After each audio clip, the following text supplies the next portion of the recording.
I'm moving house. In fact, I'm recording this voiceover right now in my new office with Ralph sitting on the windowsill beside me.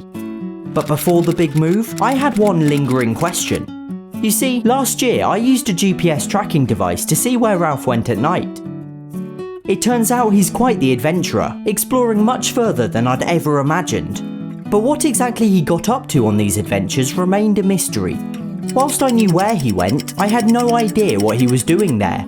Well, now would be my last chance to find out.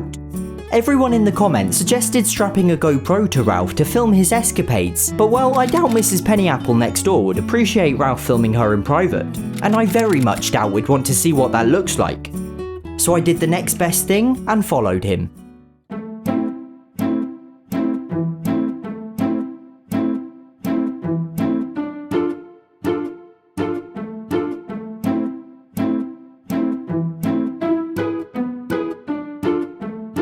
Straight away, there was an obvious flaw with this method.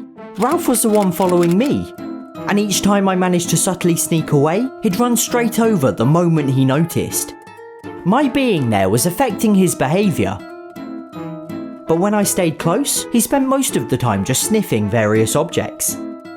In fact, he did a very thorough job of sniffing just about everything in the garden. Maybe that's what he does all night. His other apparent hobby was sitting at the gate and deciding whether or not to go out. After 20 minutes of indecision and several false starts, Ralph eventually slunk off into someone else's garden, and I was left behind, none the wiser. Now, if you've been keeping up with my videos lately, you can probably guess where this is going. I recently filmed a family of foxes using a series of motion-censored night vision cameras, and it was every bit as adorable as it sounds. So after several weeks sitting dormant in a box, the cameras were about to be put to use once more. The first was aimed at the cat flap, simply to keep tabs on Ralph's comings and goings throughout the night. The second was pointed at the back gate, the spot where Ralph likes to sit and think about whether he wants to go out or not. And the third was strapped to the travel signpost, with the field of view extending to the front door. Again, for reasons of ethics and privacy, all three cameras were on my own property, without filming or intruding on anyone else's. It wouldn't give me a complete picture of Ralph's movements, but hopefully a sufficient overall portrait. With everything set up and good to go, we just had to wait for the lazy bones to wake up. I got tired of waiting and ordered a pizza. And then something inexplicably bizarre happened. The pizza guy appeared to be subduing some invisible enemy, or squeezing in some karate practice between deliveries. Whatever he was doing, he certainly appeared to be enjoying himself, and probably didn't realise he was being watched. But what the cameras were about to capture later that night was even more dumbfounding than a pizza delivering ninja. At first, there was nothing remarkable. Ralph left the cat flap just like every other night at about 8 PM, and then did his usual trick of sitting by the gate making his mind up. It looks as though my presence didn't affect that particular behaviour, but then he vanished entirely, for hours. Seriously, Ralph was nowhere to be seen. And when he returned around midnight, the cameras kept just missing him. With the 0.3 second delay between triggering the motion sensor and the camera beginning to film, he'd always be just out of frame, a mere flash of fluff slinking beyond our vision. Except for one small detail. That's not Ralph.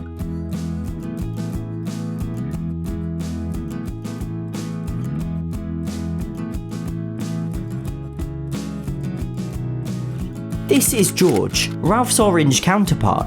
He's our neighbour's cat and used to be good friends with our old cat Reggie, but as far as I was aware didn't really interact with Ralph. So what is he doing loitering suspiciously in Ralph's garden? He was most definitely up to something, and it wasn't long before we found out what. Let me explain. This is a microchip cat flap that only lets Ralph in the house. By default it's locked, but when Ralph is within a certain proximity, the cat flap recognises his microchip and unlocks to let him in. And much to George's frustration, it means that he can't get inside, but that certainly wasn't going to stop him trying. He tried to enter over 10 times in the space of a single hour, despite knowing full well it wasn't going to open. So what exactly was making him so determined to get inside? Remember a few months back when all the panic buying was happening? Well, this extended to cat food, and every supermarket's aisles were practically empty, all except for the unreasonably expensive gourmet cat food, which I reluctantly bought. So for the next month, Ralph was living the high life, and he evidently developed a taste for it, so much so that when we were once again able to buy his normal food, he'd point blank refuse to eat it. And so I gave in to his hunger strike, and now the little monkey gets gourmet food all the time. But what's any of that got to do with George? Well, whenever we leave a door or window open, he's straight in to steal Ralph's feast, and it appears he's also developed a taste for fine dining.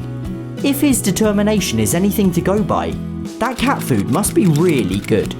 George eventually gives up and wanders off in a strop, and that's when Ralph finally reappears and first notices the camera. Doesn't he look super creepy in the night vision? Ralph's very unsure what to make of it, so sits and watches the camera suspiciously for the next few minutes. That is until George realises he's back, and he knows precisely what that means. Food. Glorious food.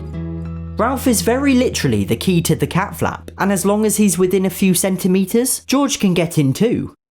He pauses momentarily to make sure there's no click that would mean it's locked again, and once he's satisfied, delightedly climbs through to join in the feast. Ralph leaves 3 minutes later, and George follows a staggering 11 minutes afterwards. 11 whole minutes of eating like a king. I certainly didn't expect this when I set the cameras up.